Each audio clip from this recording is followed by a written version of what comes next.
All right, we're good. All right, so if you could start off with your name and tell us a little bit about yourself. All right, so I'm Matt Stewart, and I'm a senior this year. I used to play football for Mason. I'm going to be playing football at the Naval So why did you Academy. decide to go to the academy as opposed to any other college?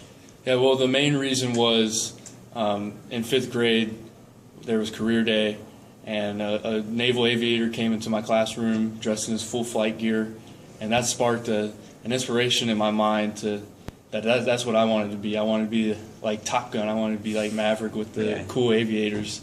And then it transformed into a passion and a goal to achieve going to the Naval Academy. That's the best of the best, the brightest of the brightest, and I wanted to be a part of it. And I've committed my whole life to working towards that process, doing the lengthy application process, which was very stressful. Yeah. Throughout. Yeah. The congressional interview to get the congressional nomination was the most stressful part. Oh, I heard that's pretty intense. Like I heard he drilled some of you guys with questions. Oh my goodness, it was 2 hours of just nonstop questions, bombardments by some pretty intense people. But I made it through that. I got good ratings on that. So why did you decide to do the academy and not like ROTC, like somewhere else? Yeah, well, I was weighing some options. I had other opportunities to play football at other institutions, but looking at my options, I want to be a pilot, and I want to serve my country, and I want to lead others in battle. And the best opportunity for me to be a successful leader of others is to go to the #1 leadership laboratory, and that's the Naval Academy. So you planning on going straight to the Naval Academy right after high school? Next year, I'm going to be attending the prep school, the Naval Academy Prep School, which is in Rhode Island, Newport, Rhode Island. And it's basically a redshirt year, speaking football terms. Anywhere else I would have been redshirted, and it's just an extra year to get my feet under me militarily wise, get my feet under me academically wise, because the academic standards are very, very rigorous. And then also an extra year to get bigger, faster, and stronger. So how a year at the prep school be different than a year at the academy? They're pretty much the exact same. Oh, okay. The only difference really is the indoctrination period at the prep school is 3 weeks shorter than the actual academy. Other than that, the curriculum is the same. The military standards are the same. You still do parades and march around for hours and hours. So what would an average day be at the academy?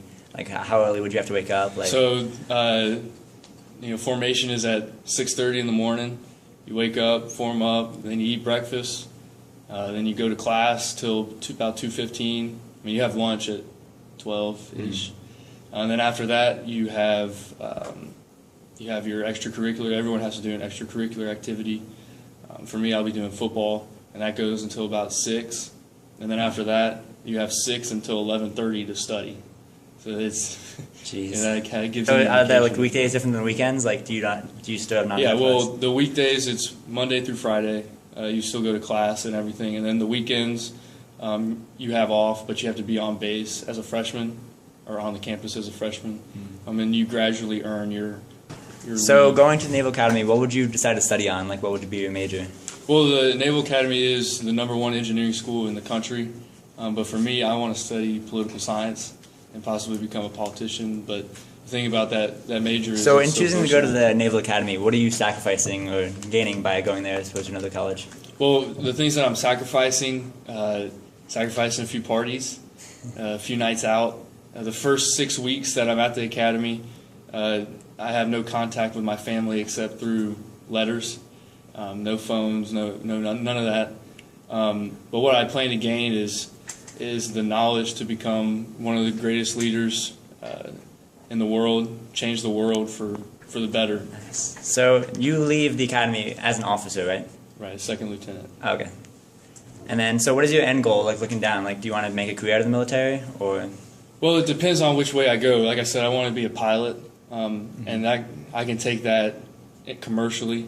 Personally, I want to serve for pilots, it's 7 years.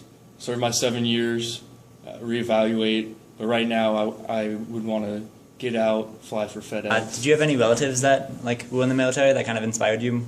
Yeah, my granddad was in the Navy during the Vietnam War, He was on a minesweeper, and hearing his stories of being at sea, it's just in the middle of the ocean, in the middle of the night. It's just you and the ocean and your men. He was an officer. He went to officer candidate school. Hearing his stories it inspired me. So how does your family feel about you becoming in the military and becoming a naval officer?